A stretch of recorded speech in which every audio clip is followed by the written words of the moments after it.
Good morning. Happy Wednesday. And I hope that you can bear with me through some things. I just recorded a video. It didn't work. I'm trying to figure out the best way to do my recordings that will actually work and not keep me less motivated to do this in the morning time because I'm recording and then losing time and then feeling like I'm behind. So, because, it's not working the way it's supposed to. So anyway, I wanted to let you guys know that this is my second recording today, and I apologize that there was not one yesterday.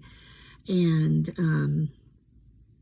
I am making myself go ahead and re-record because when I get out of the house without recording in the morning, it has been the rule. I see that I will not get to it. So once again, I'm wishing you a happy Wednesday. I'm letting you know what day it is because I'm trying to do this daily. Try as I might, I am not there yet.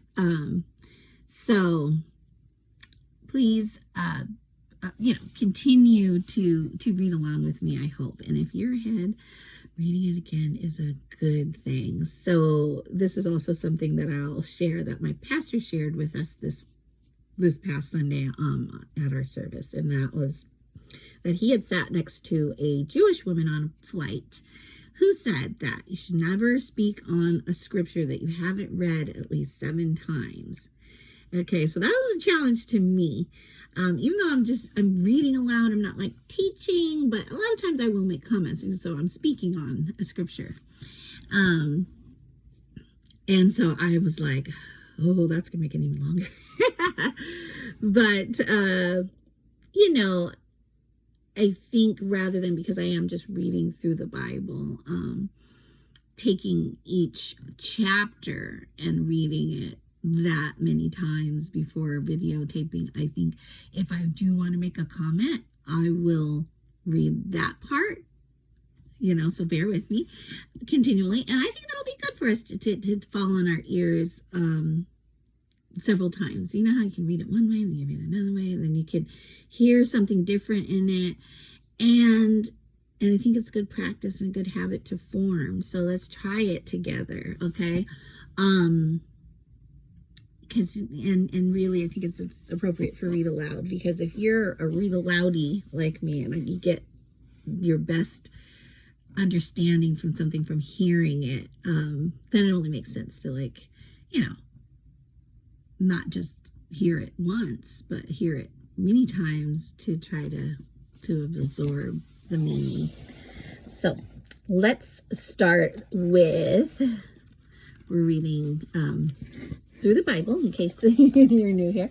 We're reading through the Bible. I'm reading the New Living Translation currently, and I'm in 2 Samuel now, and on chapter 10. In this Bible, there are subtitles at the beginning of the chapters.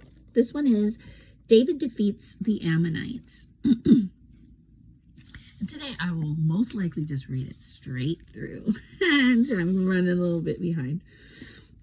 But if I feel like I need to, I read through already and know that, just this morning, and don't think there's a lot to comment on for me. So, sometime after this, King Nahash of the Ammonites died, and his son Hanun became king. David said, I'm going to show loyalty to Hanun, just as his father Nahash was always loyal to me. So David sent ambassadors to express sympathy to Hanun about his father's death. Sometimes I get a little self-conscious about, am I pronouncing these names right? They could pronounce different ways, like Nahash or Nahash or Hanun. I'm saying Hanun. Just my preference, I guess, the way that it hits my mouth. Okay, but David's ambassadors arrived in the land of Ammon. The Ammonite commanders said to Hanun, their master, do you really think these men are coming here to honor your father? No. David has sent them to spy out the city so they can come in and conquer it. So Hanun seized David's ambassadors and shaved off half of each man's beard, cut off their robes at the buttocks, and sent them back to David in shame.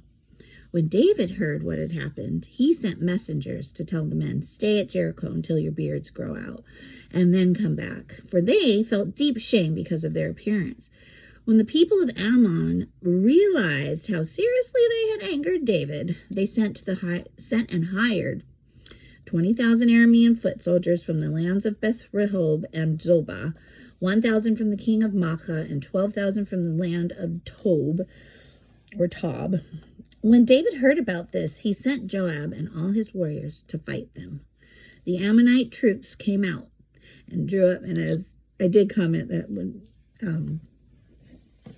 David has his connections because he heard about their battle strategies, right?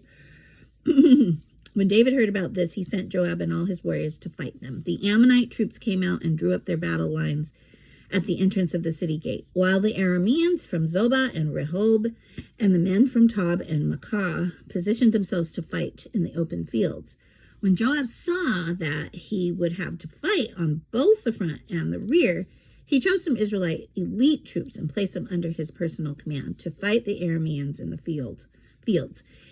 He left the rest of the army under the command of his brother Abishai, who was to attack the Ammonites. "If the Arameans are too strong for me, then come over and help me," Joab said to his brother. "And if the Ammonites are too strong for you, I will come and help you. Be courageous. Let us fight bravely for our people and the cities of our God. May the Lord's will be done." When Joab and his troops attacked, the Arameans began to run away. And when the Ammonites saw the Arameans running, they ran from Abishai and retreated into the city. After the battle was over, Joab returned to Jerusalem. The Arameans now realized that they were no match for Israel. So when they regrouped, they were joined by additional Aramean troops summoned by Hadadezer from the other side of the Euphrates River. These troops arrived at Halam under the command of Shobak, the commander of Hadadezer's forces. When David heard what was happening, he mobilized all Israel, crossed the Jordan River, and led the army to Halam. The Arameans positioned themselves in battle formation and fought against David, but again the Arameans fled from the Israelites. This time, David's forces killed 700 charioteers and 40,000 foot soldiers, including Shobak, the commander of their army. And all the kings allied with Hadadezer saw that they had been defeated, or when they saw that they had been defeated by Israel, they surrendered to Israel and became their subjects. After that, the Arameans were afraid to help the Ammonites. And that's the end of chapter 10. We got it in. And I do hope that you're reading along with me. Again, when I miss a day, if you're reading daily, that is wonderful. So keep that up, and you can always read it again, right? Reading things over again is a good thing. And so we'll continue to keep that in mind as we read through the Bible. And I look forward to seeing you, for you to see me and hear me tomorrow.